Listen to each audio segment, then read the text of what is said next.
자, 시작하겠습니다. 오늘 한 두세 번 정도 오늘부터 공부할 내용은 칭의에 대한 건데 루터가 이 칭의에 대해서 어떻게 이야기를 했는지 과연 이 칭의를 거의 구원파식으로 행함이 없이 우리의 방종을 방패막이 삼기 위한 어떤 수단과 도구로 편하게 신앙생활 하라고 이야기한 건지, 아니면 루터한테는 다른 의도와 목적이 있었는지, 그런 것들을 한번 살펴보겠습니다. 제가 되게 좋아하고 존경하는 교수님이고요. 반성이라면 반성이지만 저는 신학교 때 수업을 들어본 적이 거의 없습니다. 근데 2012년도에 총신대학교 신학대학원에 입학해서 가장 관심을 갖고 재밌게 들었던 유일한 수업이 사실 그 당시 강사로 오셨던 김영주 교수님이었습니다. 그때 루터의 십자가 신학이라는 그 강의를 하셨거든요. 그래서 이분의 수업을 물론 선택 과목이긴 했는데 정말 재밌게, 야, 저런 게 있었구나 라고 진짜 열심히 공부하면서 들었던 수업입니다. 루터의 십자가 신학이라고요. 루터의 십자가 신학이라는 그 내용은 뒤에 가서 나올 텐데 상당히 현재 우리한테도 상기시켜주는 바가 많은 어떤 그런 진리의 내용을 많이 담고 있습니다. 이 교수님이시고요. 여기도 이렇게 있네요. 박사학위 논문. 십자가만이 우리의 신학이다. 이게 사실은 루터의 기치였죠. 나머지 것들은 한번 읽어보시면 좋을 것 같고요. 지금 현재 분당 두레교회 담임 목사님이십니다. 유튜브도 있고요. 저도 지금 가끔 들어가서 시청하고 있는데 굉장히 유익합니다. 여러 가지 면에서. 또 어떤 면에서는 여러분들 어떻게 생각하실지 모르겠는 그런 주제나 이런 것들도 있지만, 하여튼 저는 굉장히 좋아하는 그런 교수님이라고 할 수 있고요. 루터 혼돈의 숲에서 길을 찾다라는 루터라는 인물에 대한 책도 있다라는 거 말씀드리고요. 책도 몇 권 쓰셨는데 다 좋습니다. 자, 그렇고요. 자, 그러면 바로 제가 그냥 보던 책을 이렇게 올린 거라서 그냥 이해해 주시고 들어주시면 좋겠습니다. 추천의 글인데, 우선 5년 전에 이건 이 글을 쓰실 때의 시기겠죠.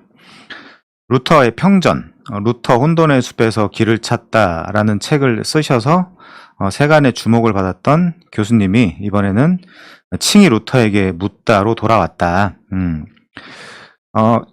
그러니까 루터가 그랬다 카더라가 아니라 루터의 그 저작을 잘 살피셔서 루터가 실제 뭐라고 이야기를 했는지 퍼스트 핸드 날리지로 분석을 하신 내용입니다.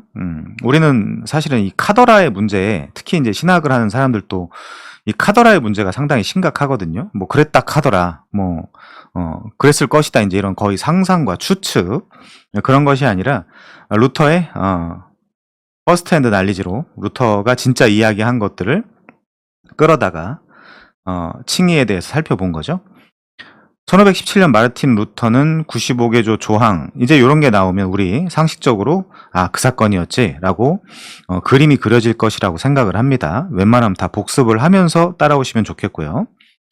자신이 몸담았던 비텐베르크 대학교의 정문에 고지함으로 개신교 종교개혁의 시작을 알렸다. 물론 요런 것도 우리가 이제 좀 알 수 있겠죠. 자신이 종교개혁을 일으키려는 의도와 목적이 있었던 것이 아니고 디베이트, 토론 한번 해보자라는 논리로 실었다라고 했습니다. 그 당시 라틴어를 알고 있었던 독일 국민들은 0.5%밖에 안 됐는데, 라틴어로 게재했다라는 것은 전문 학자들, 그리고 이 라틴어를 알고 있는 학자들과 95개조 논조가를 가지고 한번 토론해보자라는 의도였죠. 아무튼요, 이제 이런 내용들도 우리가 우리 스스로 우리 안에서 교정하면서 들으실 수 있는 귀가 생기시면 좋겠습니다. 자, 독일에서 루터 전공으로 박사학위를 받은 저자는 그렇다라고 하면 이거 모를 리는 없겠죠. 교수님께서. 그렇지 않습니다, 사실은.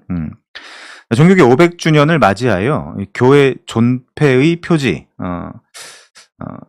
로 여겼던 칭의 조항. 이게 무슨 말이냐면 교회가 서거나 넘어짐의 조항이라고 이야기하는 거죠. 그러니까 칭의는 교회가 서기도 하고 넘어지기도 하는 교회 존폐 조항이다라고 생각을 했습니다. 루터 같은 경우는. 어디에 대비해서 그랬을까요? 로마 카톨릭이었겠죠. 로마 카톨릭은 이신 칭의를 받아들이지 않습니다. 뒤에 가서 나오지만요. 이 강의를 통해서 로마 카톨릭의 회의에서 이런 구원의 교리를 어떻게 정립했는지도 한번 살펴볼 수 있겠죠.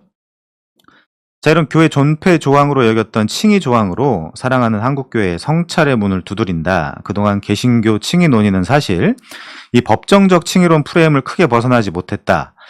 그냥 루터는 이 신칭의 법정적 프레임, 법정적 칭의 이렇게 이야기했던 그 프레임, 여기서 이제 벗어나지 못했다라는 얘기죠. 근데 중요한 건 이겁니다. 역사적 그리고 발생학적 연구 방법. 이게 예를 들면 역사적으로 어떻게 생겨나게 되었는가, 그리고 발생은 어떻게 되었는가, 이 루터의 그 개인적인 예를 들면 사생활이라든지 신학적인 변천사의 과정을 살피면서 이 루터의 칭의가 어떻게 출발되고 만들어지다가 완성되었는가라는 어떤 역사적이고 발생학적 연구 방법을 사용해서 루터 생애 초기에서 후기까지, 그러니까 예를 들면 어떤 신학자를 판단하고 평가할 때 이 사람의 주장, 이 사람을 비판하는 것이 지금 초기의 논리냐, 중기의 논리냐, 후기의 논리냐, 다 다르거든요. 왜냐하면 인간은 처음에 아기로 와서 어린이 생활을 하다가 청소년, 청년, 장년, 노년 이런 식으로 흘러가잖아요. 그런 식으로 어떤 면에서 발전, 성장, 퇴보하는 과정들이 있기 때문에 어떤 신학자의 그 주장이 초기의 주장이냐, 중기의 주장이냐, 후기의 주장이냐 이런 것들은 굉장히 중요합니다. 우리가 어떤 면에서 좋아하기도 하고 어떤 면에서 비판을 많이 하기도 하는 칼 바르트 같은 경우도 있잖아요. 어떤 시기에는 굉장히 개혁파의 주장을 많이 하기도 합니다. 지난 시간에도 말씀드렸지만 자유주의 신학과 싸웠던 사람이기 때문에 이 사람을 정통주의, 그쵸? 다만 그 정통주의, 그 17세기 개혁파 정통주의로 돌아가는데 실패했기 때문에 앞에다 네오를 붙인다 그랬죠. 그래서 예를 들면 칼바르트라는 사람의 신학을 평가하는데도 초기냐, 중기냐, 후기냐 이런 그 어떤 역사적인 맥락을 따져보면서 평가를 해야 되는 거지. 그냥 칼바르트가 이렇게 이야기했다. 그런 역사적이거나 발생학적 어떤 그런 그 생각을 하지 않고 바로 그냥 이 신학자는 나쁜 놈이다, 죽일 놈이다 이렇게 이야기하는 건 안 되겠죠. 자, 아무튼요. 그렇게 루터의 생애 초기에서 후기까지 주요 저작들을 비교 고찰하면서 독자들로 하여금 해당 주제를 직접 판단하도록 배려했다. 이 말은 무슨 말이냐면요. 예를 들면 이 루터를 가장 많이 비판하는 사람들 중에 하나가 NPP, New Perspective on Paul Theology. 그러니까 바울 신학의 새로운 관점, 바울 신학의 새로운 관점, 이렇게 이야기할 수 있겠죠? 요 사람들이 이 루터의 이신칭의에 대해서 이거 거의 구원파 수준 아니냐, 이 사람 그 야고보서도 지푸라기 밀집 같은 성경이라고 비판을 했고, 야고보서도 이제 어떤 면에서 약간 오해도 있지만 야고보서도 이게 성경이 아니지 않냐라는 어떤 그런 그 문제 제기도 하고 막 그랬는데, 이 사람의 칭의가 이제 칭의론이 이제 정당하냐, 이제 이런 식으로 이 NPP 쪽에서 굉장히 많이 깐단 말이죠. 그러면 이게 이제 그럽니다. 이 저자분은 역사적 발생학적 연구 방법을 사용해서 루터를 초기에서 후기까지 주요 저작들을 비교 고찰하면서 독자들로 하여금 해당 주제를 직접 판단하도록 했는데, 자, 과연 NPP 너희들은 이 과정을 거쳤냐? 안 거쳤을 것이다. 그러면 루터에 대해서 지금 우리가 가지고 있는 어떤 소위 말하는 선입견 혹은 선입관, 프레임 이런 것들을 가지고 있는 사람들은 과연 퍼스트핸드 난리지로 이 루터에 대해서 루터의 그 주요 저작들을 직접 보면서 이야기를 했냐? 이제 이런 문제 제기를 하는 거죠. 과연 루터의 1급 전문가다운 발상이다. 이건 진짜 루터에 대해서 직접 연구하고 그걸 통해서 박사학위를 받은 분만 할 수 있는 이야기겠죠. 저는 이 MPP주의자들이, 이 지금 교수님께서도 말씀을 하시지만 MPP주의자들이 루터의 글을 상세하게 봤을 거라는 생각을 전혀 안 하는 사람입니다. 뒤에 가서도 나와요, 그런 이야기가. 아무튼요, 이제 칭의론 연구에 몰두하고자 하는 이들은 이 책을 숙독하면서 시작하는 것이 현명한 처사일 것이다. 왜 그러냐면 어쨌든 칭의에 대해서 고찰하려고 하면 1517년 이 루터의 주장, 1517년 그 종교개혁을 일으키게 된 그 배경이 되는 이 루터의 주장을 건너뛰어서 살펴볼 수는 없기 때문에 이런 이야기가 나오는 것이겠죠. 자, 이렇고요. 교수님은 루터의 칭의에 관한 글을 저수하는데 최적임자다. 독일에서 16년 동안 루터 신학을 연구했고 지금 분당 두레교회 담임 목사로 섬기시면서 신학교에서 강의를 하고 있다. 강사이기 때문에 여러 그 학교를 돌고 계십니다. 500년 전 루터가 학문으로 신학에만 몰두했다면 종교개혁은 일어날 수 없었을 것이다. 자, 이제 저도 이제 이 부분을 빼버렸는데 한번 잘 생각해 보시죠. 제가 왜 뺐는지. 그가 목회 현장에서 영혼들의 영적 갈급함을 채우기 위해 힘쓸 뿐 아니라 뭔가 이상하죠. 이건 이제 결과로 주어질 수는 있습니다. 자, 그렇지만 자신이 먼저 하나님 앞에 인정받는 자녀로 살아가려고 애쓰는 진실한 목회자였기 때문에 하나님께서 루터를 기꺼이 사용하셨다. 이건 개혁파가 아니죠. 여러분 이거 분석하실 수 있겠습니까? 자, 다시요. 그가 목회 현장에서 영혼들의 영적 갈급함을 채우기에 힘쓸 뿐 아니라 요게 만약에, 물론 루터는 그랬습니다.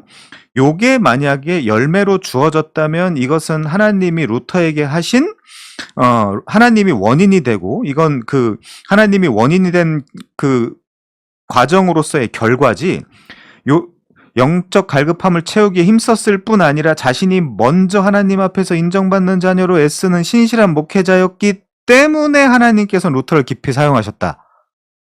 이 논리는 받아들일 수 없습니다. 자, 그 다음에요. 자, 깊이 있는 연구로 루터 신학에, 그러니까 이렇게 자꾸 제가 이제 누군가를 이렇게 얘기하고 싶진 않은데 사람을 높이면 안 돼요. 개혁 신학은.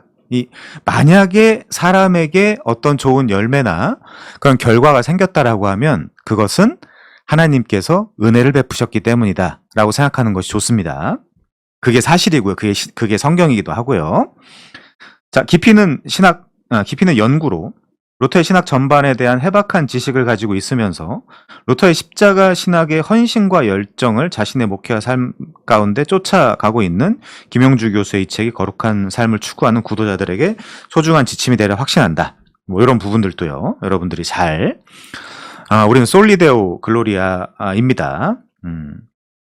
조심하는 게 좋겠고요. 자, 바로 나오네요. NPP, 뉴, 새로운 관점, 바울, 신학.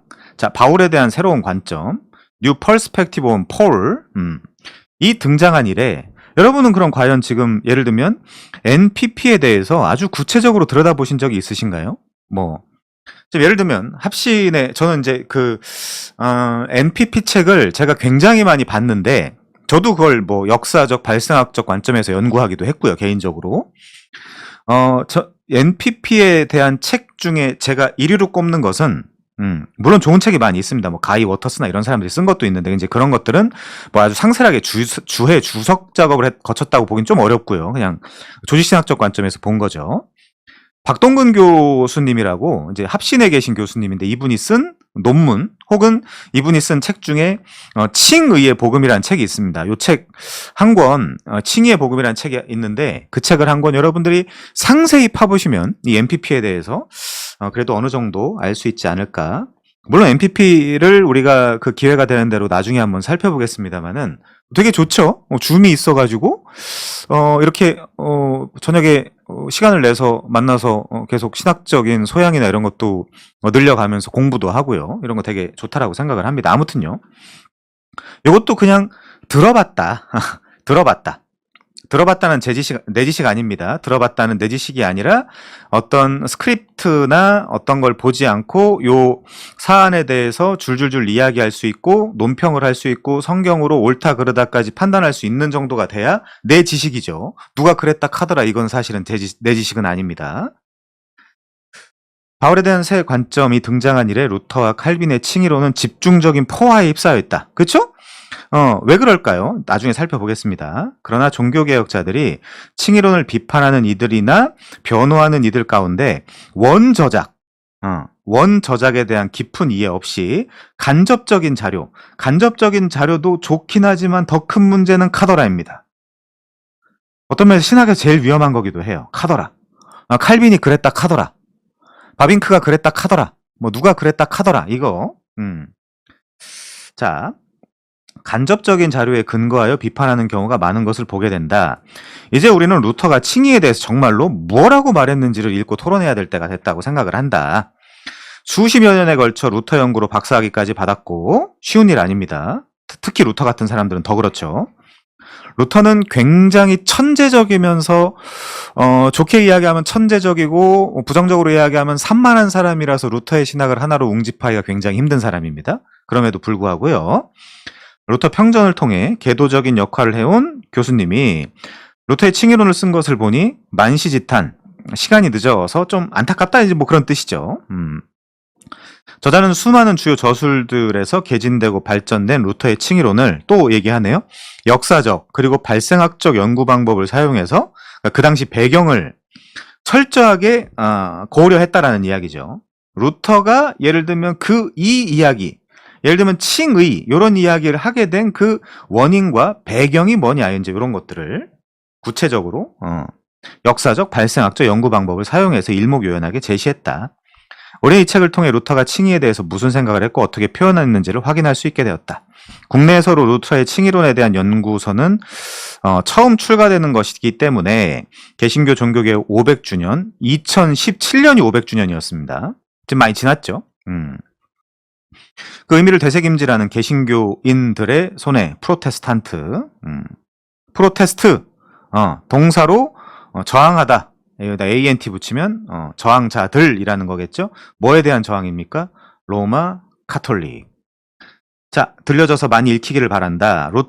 그러면 이 루터의 칭의도 그냥 상하탑에서 자, 나 한번 그 로마서 연구해볼까? 갈라디아서 연구해볼까? 시편 어떤가? 히브리서 어떤가? 창세기 어떤가? 이런 식으로 상하탑에서 편안하게 앉아서 연구한 것이 아니라 로마 카톨릭과 치열하게 싸우고 비판하고 대적하고 정리하는 과정 속에서 나타난 결과물로 봐야 된다는 얘기죠.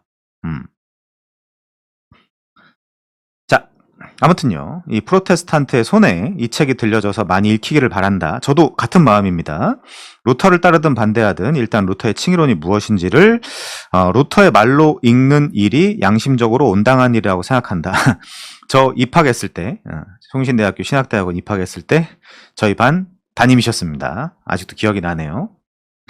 자, 최근에 바울의 새 관점을 주장하는 톰 라이트는 자, 이것도 그냥 상식적으로 알아두세요. 톰 라이트는 대중적인 글을 쓸 때 톰 라이트라고 하고요. 뭐 신학적인 글, 뭐 주석학적인 글 이런 것들을 쓸 때는 엔티 라이트라고 이 두 가지의 이름을 사용을 합니다. 니콜라스 톰 라이트죠. 자, 루터의 칭의론을 비판하면서 루터로 인해 지난 500년 동안 교회는 칭의 교리를 잘못 이해해 왔다고 주장했다. 누가요? 엔티 라이트가. 자, 다시요. 바울의 새 관점을 주장하는 뭐 물론 많습니다. 뭐 E.P. 샌더스도 있고요. 여기 써 있네요. E.P. 샌더스도 있고 제임스 던도 있고 엔티 라이트도 있고 이 사람들은 MPP의 결과지 사실 이 사람들이 MPP 그러니까 뉴 퍼스펙티브 온 폴 테올로지라는 바울 신학의 새 관점을 만들어낸 사람들은 아닙니다. 쭉 그러니까 17세기 후반 루터란들까지도 자기들의 신학을 포기하고 색채를 옅게 한 다음에 그때부터 슬금슬금 이 칭의에 대해서 다시 한번 생각해보자라는 이것도 역사적 발생학적 그런 그 내용들이 있어요. 당연히 그렇죠. 세상 모든 것은 그렇습니다. 어떤 과정이 있고요. 원인이 있고 과정이 있고 결과가 있죠. 인풋, 프로세스, 아웃풋. 자, 아무튼요. 그러니까 최근에 주장하는 것은 아니고 거의 17세기 후반부터 주장되었다라고 생각을 해야 됩니다. 나중에 또 살펴보고요. 톰 라이트는 루터의 칭의론을 비판하면서 루터로 인해 지난 500년 동안 교회는 칭의 교리를 잘못 이해해왔다고 주장을 했다. 누가요? 톰 라이트가. 근데 교수님은 이 책 뒷부분에 가면 신랄하게 비판을 합니다. 당신 당신 진짜 루터 책 퍼스트 핸드 날리지로 읽어본 적 있어? 진짜? 그냥 듣고 이야기하는 거 아니야? 카더라 아니야? 진짜 읽어봤어? 톰 라이트? 그렇게. 자, 톰 라이트는 정작이라는 단어. 심상이 있죠? 루터의 저작을 읽지도 않은 상태에서 1570년대 성공의 신학자인 리차드 후커의 신학을 따라서 로마교회 입장에서 이런 주장을 한 것이다. 자, E.P. 샌더스나 제임스 던이나 앤티 라이트나 모두 다 성공의 신학자들입니다. 이 성공의 여기 우리가 신학 공부를 하면서 어떤 용어가 나오면 다 정리하셔야 돼요. 자, 성공회는 뭐죠? 잉글랜드와 스코틀랜드라는 그 영국의 문맥 속에서 특별히 잉글랜드의 엘리자베스 전후로 특히 이제 거의 이제 엘리자베스 때부터 신학은 대부분 프로테스탄트의 그런 개혁주의를 받아들였고요. 그리고 이제 정치나 어떤 그런 구조나 이런 것들은 로마 카톨릭을 받아들인 종교개혁을 이 잉글랜드에서 제대로 해보고자 했지만 실패한 그 국교, 그러니까 잉글랜드의 국교를 성공회라고 합니다. 그러면 약간의 답이 나오지 않아요? E.P. 샌더스, 제임스 던, 앤티 라이트 이 사람들은 모두 성공의 신학자들이라고 하면 개혁파는 아니죠. 개혁파는 아니죠. 그 리폼드 개혁파는 아니다. 성공회라고 하면 로마 카톨릭에도 가깝고 그 프로테스탄트에도 가까운 그런 사람들이라고 할 수 있겠죠. 자, 앤티 라이트는 정작 루터의 저작을 읽지도 않은 상태에서 이거 아픕니다. 이거 신학자들한테 굉장히 아픈 이야기예요. 야씨 읽어보지도 않은 상태에서 1570년대 성공회, 이 사람들도 성공회입니다. 신학자인 리처드 후커의 신학을 따라서 그렇다라고 하면 이 사람들은 세미 펠라기우스주의죠. 나중에 이야기하겠습니다. 복잡한 이야기들은요. 친로마교회 입장에서 이런 주장을 한 것이다. 바울의 세관점이 굳이 아니더라도 칭의 교리에 대한 곡해는 하이퍼칼빈주의자들과 요거는 우리가 이제 최근에 공부했었죠. 영원 칭의를 주장한다거나 하나님의 어떤 주권을 극단적으로 높여서 인간이 할 일은 아무것도 없다. 그리고 도덕률 폐기주의자들에 의해서 교회 역사 속에서 계속 존재해 왔다. 이것은 칭의 교리가 복음의 정수를 설명하는 가르침에도 불구하고 교회가 정확하게 이해하고 있지 못하는 증거다. 그러나 루터는 칭의 교리를 정확하게 이해를 했고, 근데 이분의 계신 소속이 청교도 쪽입니다. 김홍만 교수님. 그런데도 이렇게 평가를 하는 거죠. 루터는 칭의 교리를 정확하게 이해를 했고, 그것도 여러분들이 한번 판단을 해보세요. 강의를 들으시면서. 그것을 복음 전도의 핵심 가르침으로 강조를 했다. 청교도도 그 17세기 잉글랜드에서 그 엘리자베스 치세 당시 생겨났던 사람들이죠. 퓨어, 판, 니들만 깨끗한 사람들이란 뜻입니다. 청교도. 주홍글씨나 이런 그 소설이나 이런 데 보면 잘 나오죠. 주홍글씨가 뭐였죠? A. 원래는 어덜터리, 간음자. 에서 뭐가 되는 거죠? 엔젤, 천사가 되는 이야기, 이제 주홍글씨. 거기 보면, 그 작품을 보면 이 청교도들의 그런 삶과 문화나 이런 것들에 아주 잘 나와 있죠. 자, 청교도들은 이 부분에 있어서 칼빈보다 루터에 더 영향을 많이 받았다. 이거 처음 들어보시는 이야기죠? 중요한 이야기이기도 합니다. 자, 청교도들은 이 부분에 있어서만큼은 칼빈보다 루터에게 더 영향을 많이 받았다. 김용주 교수, 이런 주장들도 여러분들이 이 주장이 어디로부터 근거한 것일까를 생각하시면서 들으셔야 됩니다. 김용주 교수의 이 책은 루터가 얼마나 성경적으로 칭의 교리를 정확하게 이해했고 설명했는지를 보여주며 이것으로부터 벗어나면 오류라는 것을 여전히 증거하고 있다. 이 시대 복음의 정수를 올바로 이해하고 증거하기 원한다면 이 책을 꼭 읽었으면 좋겠다라는 얘기죠. 그 독일어로 지푸라기 서신인 야고보서를 이야기하는 겁니다. 이거는 제가 그냥 써놨는데. 자, 넘어가고요. 이번엔 저자 서문입니다. 자, 칭의론.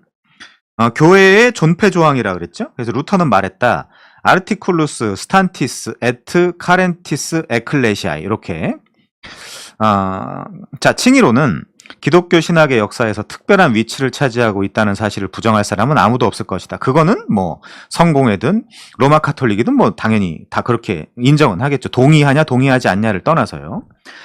칭의론은 교회 어떤 특정 시기에만 중요하게 여겨지다가 그 이후에 신학의 언저리로 사라져버린 그런 교리가 아니라 교회 역사를 통해 줄곧 기독교 신학의 중심을 차지해온 왕자적 교리다.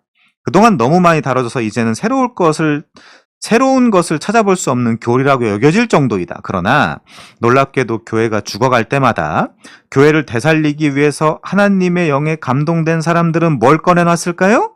칭의를 꺼내놨죠. 여기서 개혁이 되거나 이 부분 오해하지 마십시오. 잘못된 그런 무브먼트도 많이 있으니까 부흥이 되거나 이제 이런 일들이 많이 발생하게 됩니다. 자, 교회가 죽어갈 때마다 교회를 다시 살리기 위해서 하나님의 영에 감동된 사람들이, 그러니까 하나님이 이 사람들을 다시금 칭의를 연구하고 다시금 외치고 기치를 들었음을 간과하지 말아야 된다. 나는 지금 우리가 살아가는 이 시대에 칭의론을 열심히 공부하고 온 힘을 다해 외쳐야 된다고 생각한다. 왜요? 자, 잠깐 우리 리스트를 볼까요? 참석자 리스트를.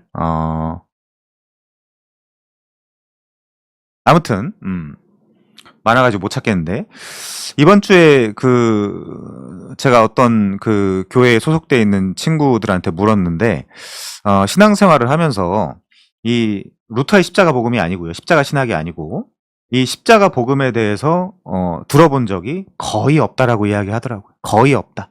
아니, 솔직한 얘기로 없다라고 이야기를 했는데 제가 그냥 거의 없다라고. 퓨냐. 자, 아무튼요, 교회 역사상 그 어느 때보다 내가 어떻게 의로워질 수 있는가? 의로워진다. 의로워진다라는 것은 무엇이고 어떻게 의로워질 수 있냐? 이런 질문을 진지하게 던지고 답해야 될 때가 지금 아니냐? 교회가 너무 가볍지 않냐, 지금? 교회라는 그 공동체가 지금 죄에 대해서, 의에 대해서, 심판에 대해서, 복음에 대해서, 진리에 대해서 지금 고민을 하고 교회 다니냐? 그냥 뭐 침묵질, 심심해서 마음의 평안을 위해서 다니는 사람들의 모임이 아니냐? 이렇게 이야기할 수도 있겠죠. 도대체 교회를 왜 다니냐? 교회를 다니는 이유가 뭐냐? 이제 이런 아주 본질적인 질문들. 교회 역사상 그 어느 때보다, 지금 교수님의 문제 제기입니다. 내가 어떻게 하나님 앞에서 의로워질 수 있는가라는 질문을 진지하게 던지고 답해야 될 때가 지금이 아닌가. 자, 로마 카톨릭과, 이거 대문자로 써야 되겠죠? 프로테스탄트의 중간 입장에 서서 신학 작업을 한 한스 퀸, 교회론으로 되게 유명하죠. 특별히 한국교회에서는 오카는 목사님 이분의 영향을 굉장히 많이 받았습니다. 왜 굳이 로마 카톨릭과 개신교의 중간 입장에 서 있는 한스 퀸을 끌어다가 교회론을 개진해야 될까요? 그러니까 의심스럽죠. 현대교회 칭의 연구성에 대해서 다음과 같이 강조한다. 뭐라고요?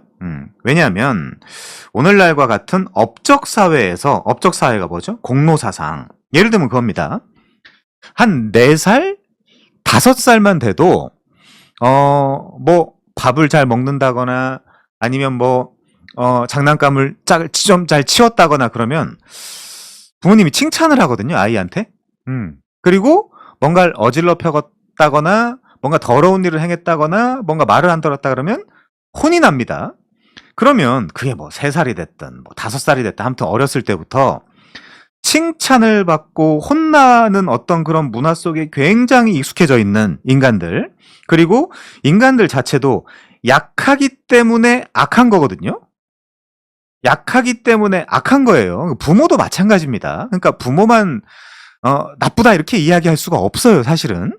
아무튼 약하기 때문에 악한 건데, 그럼 이제 여기에 이제 부모도 이 카테고리 안에 들어갈 수 있겠죠. 그러다 보면 아이들한테 이 정당하게 대하지 못하는 경우, 그리고 혼내지 말아야 될 때 막 서운하게 하는 경우, 그래서 이 아이가 어렸을 때부터 심리적으로 압박을 받는다거나 잘못된 관점을 갖는다거나 하게 하는 경우들이 많이 있을 수 있겠죠. 아무튼 그런 업적 사회, 3살이 됐든 4살이 됐든 5살이 됐든 어쨌든 야, 밥 잘 먹었네. 하여튼 이런 것도 칭찬이 될 수 있겠죠. 잘 쌌네. 잘했네. 잘 치웠네. 더럽혔네. 이렇게 뭔가 칭찬이 됐든 혼이 나게 됐든 이런 업적 사회에서 칭의? 그냥 믿음도 선물이라고 하는데 그리고 은혜라고 하는데 이걸 그냥 하나님이 공짜로 줬다? 이걸 납득할 수 있는 사람이 몇 명이나 되겠습니까? 하나님의 영에 감동되지 않고서요.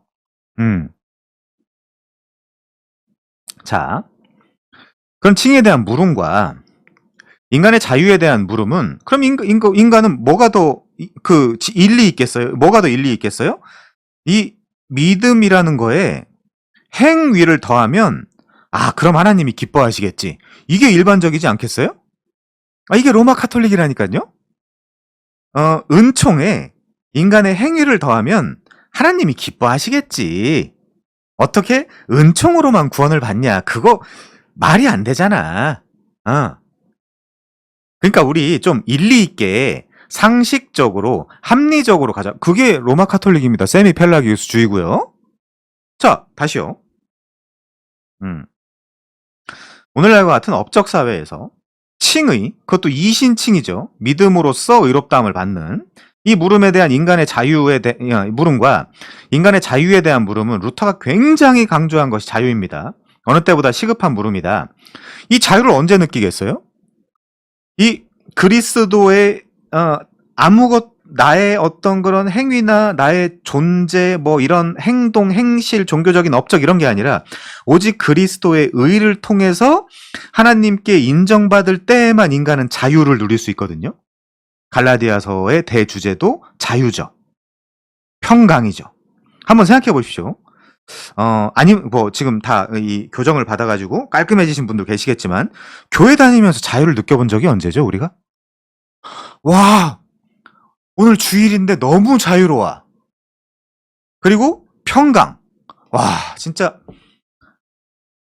이 복음의 메시지는 하나님과 나로 하여금 카리스카이, 은혜와 평강, 에이레네, 카리스카이 에이레네, 은혜와 평강을 누리게 해. 그게 언제죠? 언제입니까? 근데 만약에 이런 자유라든지 평강이라든지 은혜라든지 이런 걸 못 누렸다면 그 이유가 뭡니까? 이거예요, 이거. 업적 사회. 그래도 내가 주일 성수라도 하고 돈 10,000원이라도 내고 100,000원이라도 내야 껄쩍지근한 마음도 없어지고 하나님이 그래도 내가 돈이라도 내야 하나님이 기뻐하시지 라는 공로사상, 업적주의, 이게 바탕으로 깔려있으니까 바탕으로 깔려있는데 어떻게 인간이 자유와 평강을 누릴 수 있겠습니까? 은혜를 누릴 수 있고요. 와, 기쁘다. 하나님 정말 진심을 다해서 하나님 감사합니다, 하나님 사랑합니다라는 말이 어떻게 나옵니까? 짜증나. 말은 안 하지만 부담돼. 목사 꼴도 보기 싫어. 교회 생각만 해도 부담스럽고 지겨워. 이게 너무 당연한 거죠. 왜? 교회도 업적사회로 변질되어 버렸으니까요. 장로가 되려면 몇천만 원이라도 내야 되고, 돈 없는데. 일찍 와가지고 장로 기도회라도 해야 되고, 권사 기도회라도 해야 되고, 부담되는데. 아니, 가만히 있어봐. 하나님은 안식과 평강을 위해 불렀다고 하는데 왜 그렇게 힘들지? 왜 그렇게 고달프지? 업적사회. 목사는 기가 막히게 요걸 꿰뚫고 있기 때문에 경쟁시킨다니까요. 특별히 뭐라고까지 이야기합니까? 천국 상급. 천국 상급. 야, 상급 받으려고 하면 네 마음이 있는 곳에, 재물이 있는 곳에 네 마음이 있는 거야 라는 이런 이야기를 하니까. 자, 오늘과 같은 업적 사회에서 칭의에 대한 물음과 인간의 자유에 대한 물음은 그 어떤 때보다 시급한 물음이다. 왜? 결국에 이것 때문에 말은 안 하지만 하나님을 싫어하게 하고 부담스럽게 하고 짜증나게 하는 논리 구조를 만들어낸다. 누가요? 교역자들이. 교회가.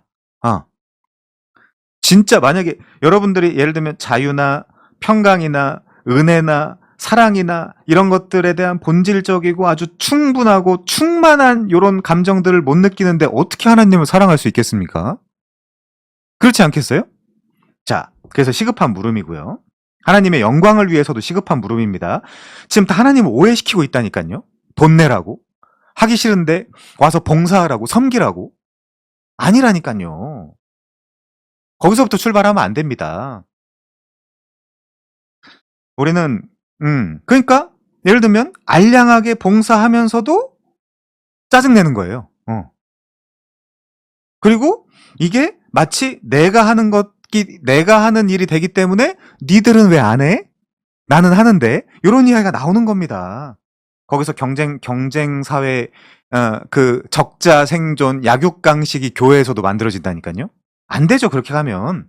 근데 그게 다 왜 그렇다고요? 공로사상, 업적사회. 이 공로사상 우리 종교개혁사 할 때 배웠죠. 제일 큰 이단이라고. 제일 큰 이단. 이 공로사상에서 벗어나야 됩니다. 인간은 당연히 이 부패한 종교적인 씨앗, 종교적인 본성이 있기 때문에 요 하나님한테 예를 들면 치성, 고행, 그러니까 그 정한수라도 떠다 놓고 빌어야 하나님이 기뻐하실 거라고 생각해요. 정한수 없이 빌면요. 아이 뭔가 안 되지. 뭔가 허전하잖아. 이런 생각을 한다니까요. 우리는 각 그리스도인의 개인적 실존을 위해서 존재, 실존, 그리고 교회의 개혁과 갱신을 위해서 교회가 뭐냐? 본질적인 질문을 한번 해보자. 개혁은 뭐냐? 갱신은 뭐냐? 기독교 고백들과 종파들의 일치된 합의를 위해서 그리고 오늘날 사회 참여를 위해서 이 물음들의 대답을 꼭 해야 된다라는 거죠. 한스킹뿐 아니라 우리가 한스킹을 굳이 끌어들이지 않아도 개혁파에서 얼마든지 교회론에 대해서 잘 정립되어 있습니다. 저는 그냥 빼버릴게요. 제가 한스킹을 안 읽은 건 아닙니다. 다 읽었어요. 읽고 하는 이야기예요. 자, 로마 카톨릭과 개신교의 저명한 신학자들이 현대교회가 처한 위기를 뚫고 나갈 대안으로 칭의론의 중요성을 얘기하고 있다. 칭의론은 20세기 말부터 또다시 신학 논쟁의 중심으로 들어오게 되었다. 계속 건드리는 거예요. 계속. 왜 건드릴까요? 일리 없다. 아니 하나님이 돈이라도 좀 내고 착한 일이라도 하고 하다못해 강대상에 있는 꽃꽂이라도 해야. 꽃꽂이라도 해. 자, 잘 보세요. 누가 꽃꽂이를 했습니다. 근데 이 사람이 하다가 힘들든 뭐 사정이 있든 그만뒀어요. 자, 근데 이제 다른 사람이 꽃꽂이를 해요. 근데 이제 사람들이 와가지고 야, 꽃꽂이 이쁘다. 그런 바보 같은 이야기도 하면 안 되지만 왜 바보 같은 이야기를 하면 안 될까요? 이 사람이 실망한단 말이에요. 여태까지 열심히 봉사하고 섬겼던 사람이 실망한단 말이에요. 그러니까 아무 생각 없이 교회에서 너 잘한다 못한다 이런 이야기도 함부로 하면 안 된다니까요. 아무튼요.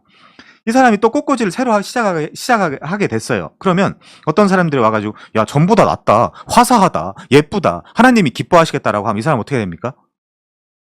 실망하겠죠. 자, 그러면 실망하는 이 사람도 문제고 요거 칭찬받고 이렇게 칭찬하고 있는 사람들도 문제라니까요. 사실 깊게 생각을 해보면 이런 거 꼭 해야 됩니까? 꽃꽂이? 교회에서? 앞에다 십자가 해야 됩니까? 달아야 됩니까? 경쟁시켜야 됩니까? 교회에서?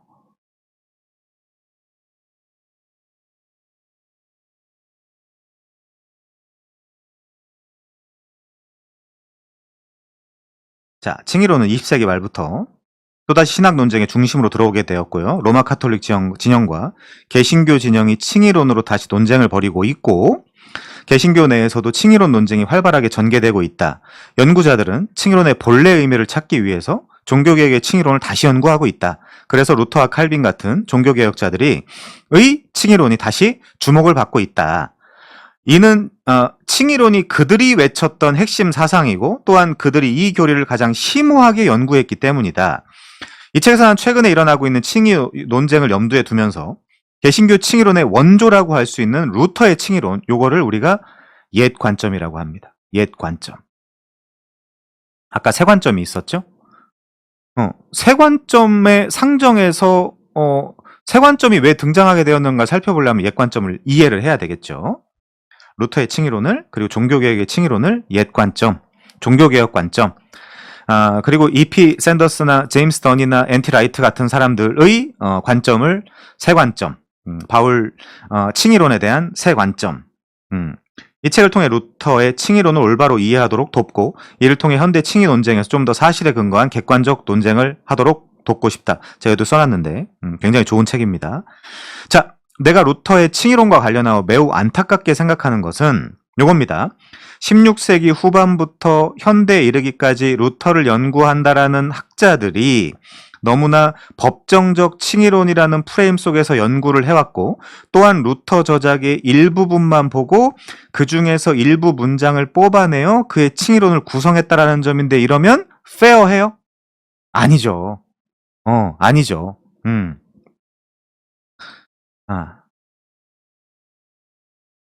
자, 사실은 이 사람들이 혹은 MPP가 주장하는 루터가 이야기했다라고 하는 칭의론은 제가 다 써놨는데 루터의 칭의론이라기보다는 멜랑이톤의 칭의론입니다. 이 책에서도 논증을 하고 있어요. 그 뒤에가 찾아보겠습니다.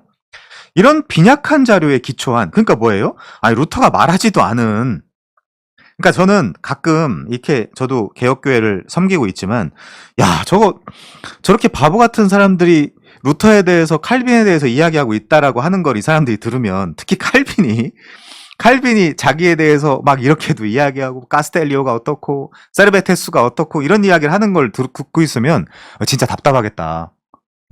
자기는 그런 이야기를 한 적이 없고 그런 행동을 한 적이 없는데 정말 답답하겠다. 자, 이런 빈약한 자료 카더라 까는 사람들이 얼마나 카더라 신학에 기초했는지 아십니까, 여러분? 이런 빈약한 자료에 기초한 전제적 연구 방법이 뭐예요? 루터는 그 말을 했었어야만 한 거예요.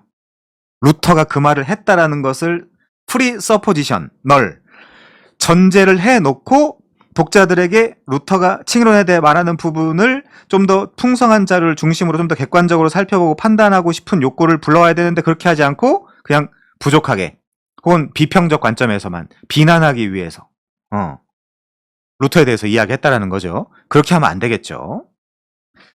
자, 나는 바로 이러한 욕구를 가진 독자들이 루터의 주요 저작들을 초기부터 후기까지 두루 살피면서 그 저작들이 쓰인 칭의론을 직접 읽고 판단하도록 돕고 싶다.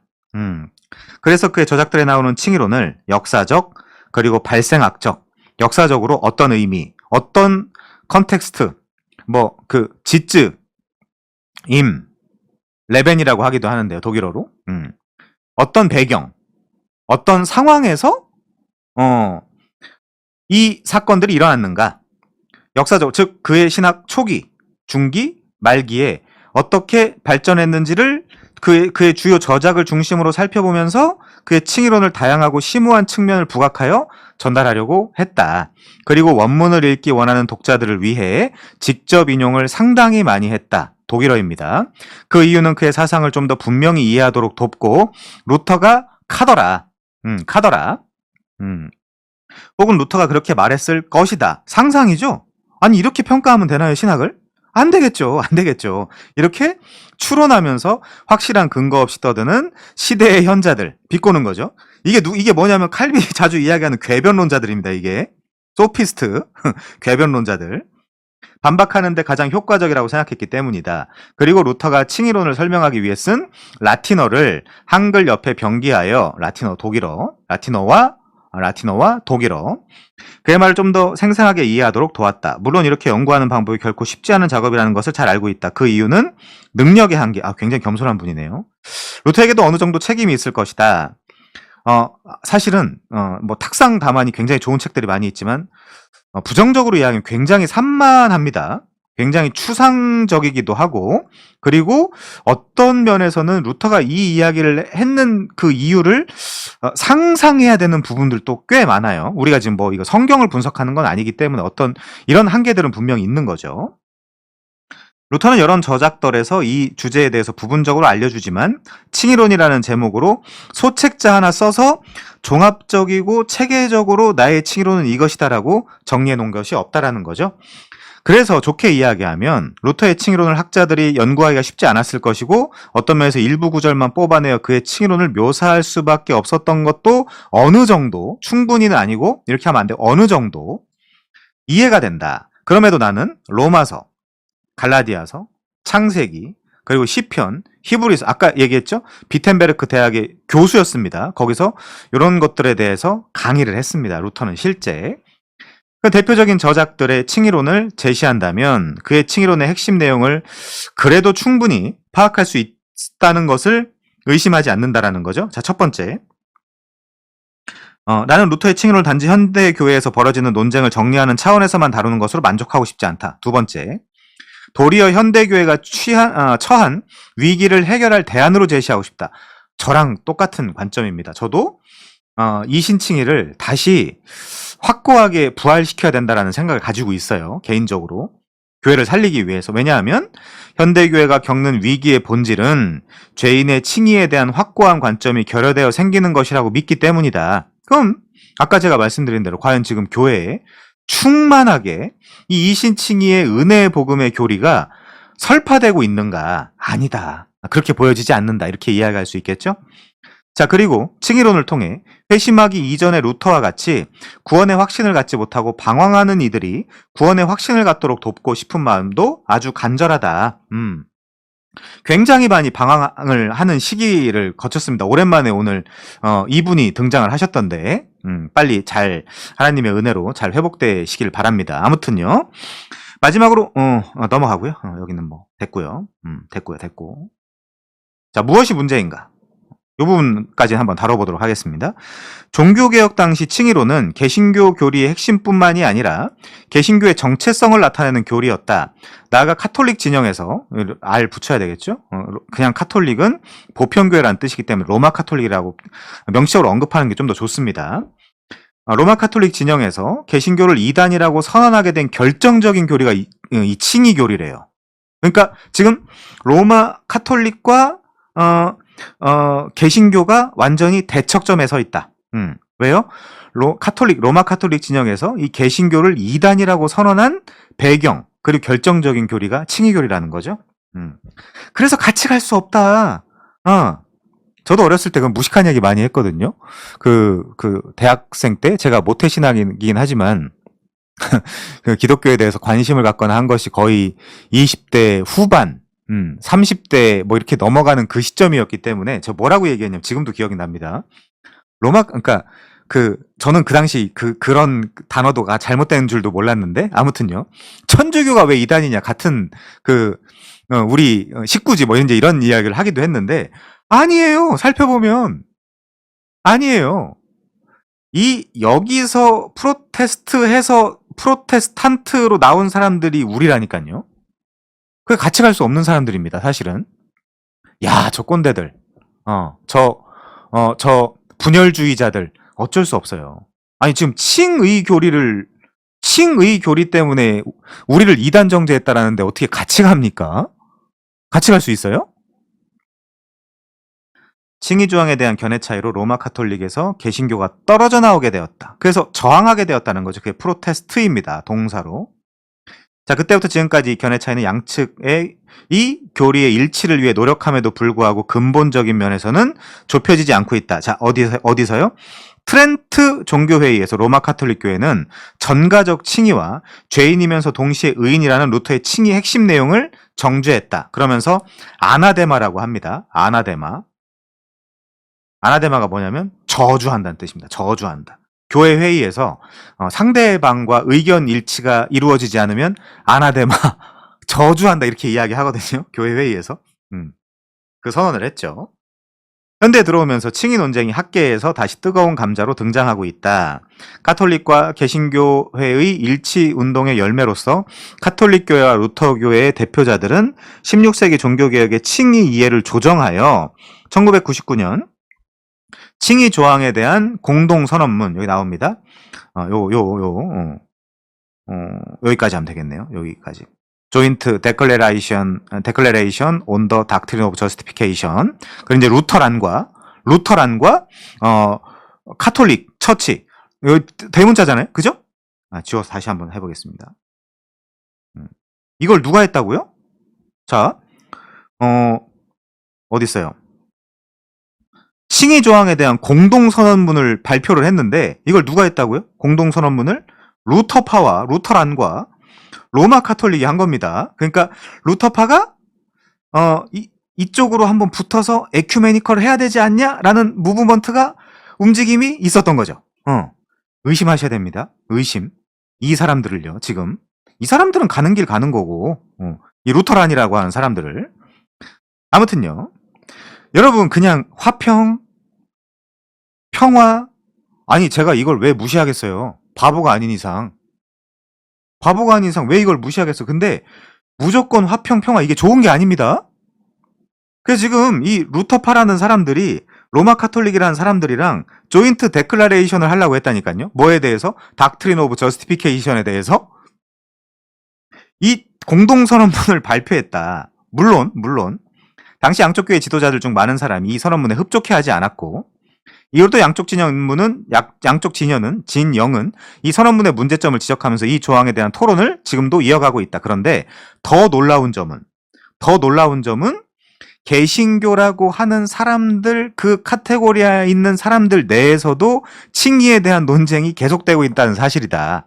이게 로마 카톨릭이랑만 하는 거면 뭐 그럴 수 있다라고 하는데, 이 프로테스탄트 안에서도 이 논쟁이 계속되고 있다. 자, 신약학에서 저는 되게 좋아하는 분들도 많이 있지만, 이 신약학이라고 하면 일단은 안경을 한번 써봅니다.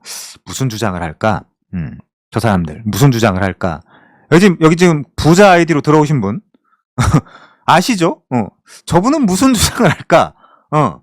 자, 신약학에서 바울에 대한 세관점 학파가 이신칭의론을 바울 신학의 핵심 교리로 보는 전통적인 입장, 옛관점에 문제 제기를 했고, 이런 과정에서 루터의 칭의론이 주목을 받고 있다. 일군의 새 관점 학파 신학자들은, 요게 이제 E.P. 샌더스나 제임스 던이나 N.T. 라이트나 이런 사람들이겠죠. 바울 신학의 중심 논쟁을 통해 루터를 비롯한 종교개혁자들이 바울 신학의 중심을 잘못 보았고, 그러니까 루터를 여기서 까죠. 그때 김용주 교수님께서 문제 제기하는 것은, 너네 루터 책 다 읽어보고 이야기하는 거야? 컨콜디아사 기준으로 50권이 넘거든요? 루터 책만? 그러니까 이제 번역된 책이 컨콜디아사라고 한국에도 그 출판사가 있는데, 그거 다 읽어보고 지금 정리해서 이야기하는 거야? 아니면 루터가 종교개혁 때 로마 카톨릭과 상정해서 이신칭의를 이야기한 거기 때문에, 야, 이 사람은 지금 이신칭의를 주장하고 야고보서를 지푸라기 서신이라고 했기 때문에 이 사람은 행위에 대해서 정당한 그 믿음의 행위, 신앙의 행위에 대해서 가치 없게 생각할 것이고 그 부분을 무시할 것이다라는 상상을 하면서 그런 신학적인 상상의 나래를 펼쳐가는 거 아니야? 자, 바울이 말하는 칭의를 제대로 이해하지 못했다라고 비판한다. 책 읽었어? 진짜 책 다 읽어본 거 맞아? 이런 세관점 학파의 학자들의 바울 해석에 대한 종교개혁자들의 칭의론을 변호하려는 학자들도 있어 쌍방간에 뜨거운 논쟁이 계속되고 있는데, 예를 들면 이와 관련하여 제임스 던 벌서스, 김세윤 교수님, 그리고 더 치열하게는 톰 라이트, 벌서스, 존 파이퍼가 논쟁을 벌이고 있다. 요 책이 있어요. 요 지금 제임스 던과 김세윤 교수님의 논쟁이 기록된 책은 두란노 아카데미라는 출판사의 바울 신학과 세관점이라는 책을 보시면 되고요. N.T. 라이트와 톰 라이트와 파이퍼의 논쟁을 보고 싶으면 부흥과 개혁사의 칭의론쟁이라는 책을 보시면 됩니다. 아무튼요, 넘어가서 요렇게 이제 그 논쟁들이 돼가고 있죠. 그리고 이제 뭐 바울에 관한 세관점이라는 책을 가이 프랜시스 워터스라는 사람이 출판을 하면서 이 NPP의 기원, 그리고 역사, 비판, 이런 것들을 가이 워터스라는 사람이 했으니까 이 책도 한번 보시면 좋겠습니다. 바울 신학의 세관점, 이 관심이 있으시면 바울 신학의 세관점, 그리고 칭의 논쟁, 그리고 가이 워터스의 바울에 대한 세관점이라는 책이 있어요. 한 3권 정도. 벌써 4권을 추천을 했죠? 자, 어려우시면 저랑 이 시간 정해갖고 또 공부하면 되고요. 괜찮습니다. 종교개혁, 잠시만요. 종교개혁 당시의 논쟁이든 현재 논쟁이든 간에 칭의 논쟁의 중심에 서 있는 사람은 루터다. 간단하게 말하면 새 관점을 지지하는 학자들은 루터가 바울 신학의 중심을 칭의론으로 본 것은 잘못이며 루터가 칭의론을 제대로 이해하지 못했다라고 주장을 한다. 그러므로 이런 논쟁을 좀 더 객관성을 갖고 진행하려면 먼저 루터의 칭의론이 무엇인지에 대한 심도 있는 고찰이 필요하다. 이거죠. 과연 새 관점 너희들은 루터를 제대로 보았는가? E.P. 샌더스, 제임스 던, N.T. 라이트, 이 성공의 신학자들, 주해 진짜 잘하거든요. 석의, 신약 성경에 대한 주해와 석의, 이런 것들 정말 제가 말씀드렸잖아요. N.T. 라이트는 제가 정말 좋아하는 신학자지만 동의하진 않는다고. 그럴 정도로 주해와 석의는 잘하는데, 루터를 깔 때 루터 책을 읽어본 거 맞아? 라는 질문에 있어서는 답을 하기가 어렵다는 거죠. 왜냐면 루터의 실제 주장이 아닌 걸 끌고 와서 이야기를 하니까요. 나오기도 하네요. 자, 그렇고요. 현대 일부 학자들 같이 루터의 칭의론을 대충 이해한 채 루터의 칭의론은 이렇다라는 전제로 논쟁을 해나가면 설득력 있는 결론을 도출할 수가 없다. 논쟁자들이 적어도 루터의 주요 저작들을 통해 그의 칭의론을 면밀히 살펴보고 그의 진면목을 파악한 후에 칭의론 논쟁을 한다면 독자들은 그들의 그들의 논쟁을 통해 좀 더 유익을 얻게 될 것이다. 그러면 우리가 공정하게 바라볼 수 있게 된다는 거죠. 그렇지만 지금은 공정이 아니라 약간 언페어하다. 왜? NPP주의자들이 루터에 대한 책을 다 읽지 않은 것 같다. 물론 이 사람들도 억울한 부분이 있습니다. 조직신학자들이 이 NPP주의자들의 석의, 그리고 주해, 요거를 따라서 가는 것이 아니라 신학이라는 눈. 예를 들면, 헬라적 사고가 뭐냐면, 쉽게 이야기해서 이성이죠. 이성을 가지고 성경을 어떤 카테고리화, 신론, 신학설론, 신론, 인간론, 기독론, 구원론, 교회론, 종말론이라는 어떤 그런 이게 헬라 철학의 방법론이란 말이에요. 이 내용이 헬라 철학이 아니, 이 내용은 물론 성경이죠. 이 내용은 성경인데 요렇게 논지를 만들어 놓고 정리해가는 과정이 헬라 철학적 아리스토텔레스적 방법론이란 말이에요. 요게. 그러니까 너네들 석이랑 주해를 제대로 해보는 건 맞아? 라고 지금 MPP와 조직신학자들 간에 또 싸움이 있죠. 이것도 공정하게 이야기를 해야 돼요. 무조건 여기 편들어주는 것도 아니고, 여기 저도 안 됩니다. 공정해야죠, 우리는. 공정. 자, 아무튼요. 근데, 예를 들면, 개혁주의자라고 하는 사람들은 여기에 좀 더 집중되어 있는 경향성이 있죠. 그러면 이 서기에 또 좀 더 전문적인 요런 특별히 엔티라이트 같은 사람들은 니네 서기는 할 줄 알아? 헬라어 알아? 그 당시에 어떤 그런 신약 시대의 문화와 그들의 어떤 그런 삶에 대해서 아주 진지하게 고찰을 했어? 과연 갈라디아서를 쓸 때, 로마서를 쓸 때 유대인들이 자기들이 의를 취해서 하나님의 백성이 돼야 된다라고 생각을 했을까? 그들은 이미 하나님의 백성이라고 생각했던 사람들인데, 그래서 익스클루시브.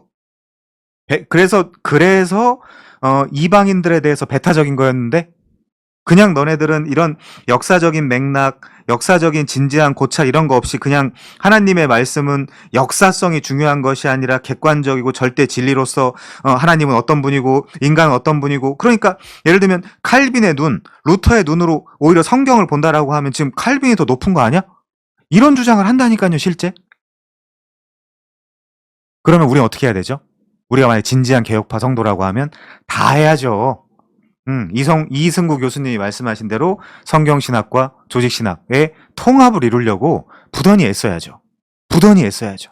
나는 조직신학이 좋은데, 나는 성경신학이 좋은데, 안 됩니다. 다 해야 돼요. 다 해야 돼. 다 유익해요. 우린 지금 이 사람들이랑 싸우려고 존재하는 것이 아니라 진지한 서기와 주해를 통해서 주경신학을 한 걸 바탕으로 조직적으로 그리고 그 역사적인 맥락과 과정적인 맥락에 맞게 신학설론, 신론, 인간론, 기독론, 구원론, 교회론, 종말론을 고찰해 나가야 되죠. 자, 지금까지 이야기를 했는데, 짜증나. 지루해. 재미없어. 나 저기까지 못할 것 같아. 안 됩니다, 여러분. 기운 내세요. 가셔야 됩니다, 그래도 가셔야 돼요. 계속 듣다 보면, 계속 공부하다 보면, 이해되시고 납득되실 것입니다. 자, 그 다음에요. 루터의 칭의론을 본격적으로 다루기 전에 먼저 루터가 왜 칭의론 조항을 그토록 강조했는지, 그래서 이쪽에 있는 사람들이 계속 조직신학, 신앙고백서, 교리, 또 뭐 있어요? 요리 문답, 요것만 한다니까요. 요것만. 그러면 뭐 목사님, 이거 좋아하는 목사님들 많이 있어요. 그럼 목사님, 요거 말고, 마태복음 10장 주해 좀 해주시죠. 그러면, 몰라요. 히브리서 8장 그 새 언약에 대한 주해 좀 해주시죠. 아, 그건 제가 잘 모르고 제 전문 분야는 요쪽이라서요. 여러분, 이게 지금 합당하다고 생각하세요? 아니죠. 사실은 그 개혁파는 솔라 스크립추라인데, 오직 성경인데, 그러면 이 신학적인 눈을 가지고 성경을 접근하면 성경이 위에 있는 거예요? 아니면 이 신학이 위에 있는 거예요? 지금 뭔가 잘못됐잖아요. 뭔가. 여러분, 제 말을 잘 이해하시기 바랍니다. 이따가 그리고 동의가 안 되시면 저랑 토론을 하셔야 돼요. 그냥 넘어가시는 것이 아니라. 자, 이 루터를 다루고 있는 이 강의는 제가 조금 아카데믹하게 접근한다라고 말씀을 드렸습니다.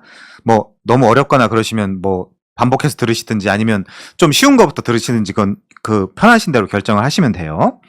자, 루터가 칭의론을 본격적으로 다루기 전에 루터의 칭의론을 본격적으로 다루기 전에 먼저 루터가 왜 칭의 조항을 그토록 강조했는지 그 이유를 몇 가지 제시하려고 한다.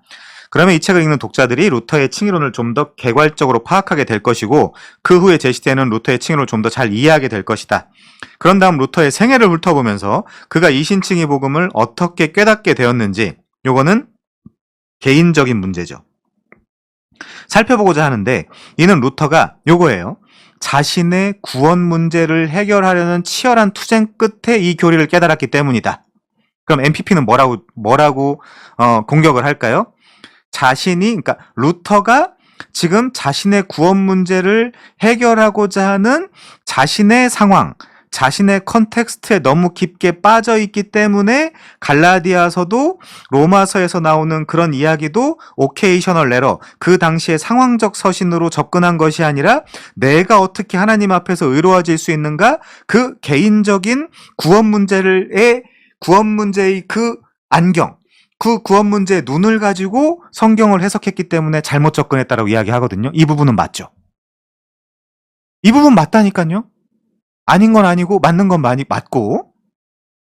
자, 이어서 그가 칭의에 대한 새로운 이해를 언제 얻게 되었는지 살펴볼 것이다. 그는 로마서 강의를 시작하기 전인 시편 강의에서 이미 새로운 칭의 이해에 그 다음에 라는 루터가 시편 강의에 이어서 로마서 강의를 집중적으로 다루었다. 왜냐하면 로마서 강의를 통해서 루터가 자신의 칭의론을 정초. 그 다음에 우리는 1519년부터 1520년까지의 저작들을 살펴보면서 루터가 자신의 칭의 이해를 로마 카톨릭 신학자들과의 논쟁에서 어떻게 확산시키고 있는지, 이와 더불어 그가 오직 믿음을 통한 칭의를 주장함으로써, 이게 중요하죠, 행위를 폐지하지 않는다는 것을 확증시키고자 애쓰는 것을 보게 될 것이다. 자, 그러면 지금 루터를 가지고 10수년간 연구를 해서 박사학위를 받으신 분이 그가 오직 믿음을 통한 칭의를 주장을 했는데 행위를 폐지하지 않는다는 것을 확증시킬 것이다. 이 1519년부터 1520년까지의 저작들을 에비던스, 증거로 활용하면서, 그러면 MPP의 루터에 대한 비판이 맞겠어요? 아니면 이분의 루터에 대한 비평이 맞겠어요? 물론 우리가 살펴봐야 되겠지만 안에 들어가서 그래도 이분이 맞겠죠. 물론 살펴봐야 됩니다. 자, 행위를 폐지하지 않는다. 그럼 무슨 결론이 나오죠? 루터는 결코 행위를 폐지하지 않는다. 행위를 폐지하지 않았다. 그 이야기 우리가 하나하나 조목조목 살펴볼 것입니다. 그냥 넘어가면 안 되겠죠. 그리고 루터 대표 저작인 갈라디아서에서는 칭의론의 절정. 자, 시편에서 칭의론의 발화. 로마서 강의에서 칭의론의 정초. 그러니까 지금 프로세스, 과정이 있죠. 그 다음에 갈라디아서에서 칭의론의 절정, 그 다음에 마지막으로 그의 마지막 저작인 창세기 강의를 통해서 그의 칭의론의 결실을 맺었다. 시편에서 새로운 칭의론의 발화, 로마서에서 칭의론의 정초, 갈라디아에서 칭의론의 절정, 창세기에서 칭의론의 결실. 자, 그래서 아까 어떻게 신학자를 비평해야 된다고 했죠? 그의 신학의 초기, 중기, 말기. 자, 그 이야기를, 너 지금 루터를 비판하고 있는데 그 이야기를 언제 한 거야? 21살 때 한 이야기를 하는 거야? 아이, 그때 어릴 때잖아. 15살 때 한 이야기 하는 거야? 그땐 청소년 때잖아. 그런 얘기 할 수도 있는 거지. 그렇게 넘어갈 수 있지 않겠어요? 우리 인간이 다 부족한 면이 있고 연약한 면이 있는데. 자, 그 다음에요. 이런 작업을 통해 우리는 그의 칭의론이 어디에서 시작해서 죄송합니다.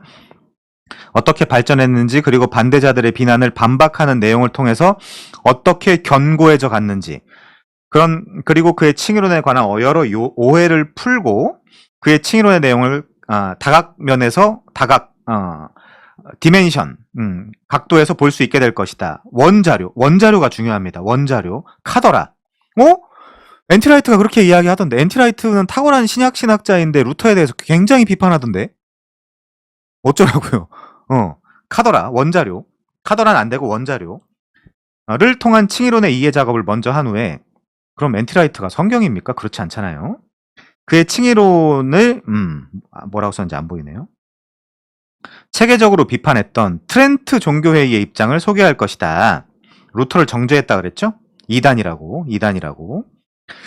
이는 그들의 비판을 통해 루터의 칭의론의 핵심이 무엇인지, 비판하는 사람들이 루터의 칭의론을 뭐라고 정의를 내렸는지, 그리고 트렌트 종교회 이후 루터의 칭의론이 신학사에서 어떤 비중으로 다루어졌고 어떻게 이해됐는지를 살펴볼 것이다. 이는 세월이 흐르면서 루터가 말한 칭의론의 주요 내용이 많이 축소되었거나 변형되었거나 축소, 변형, 단조롭게.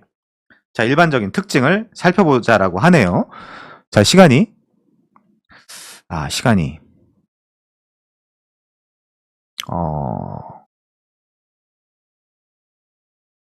오늘은 여기까지만 하겠습니다. 수고하셨습니다. 네.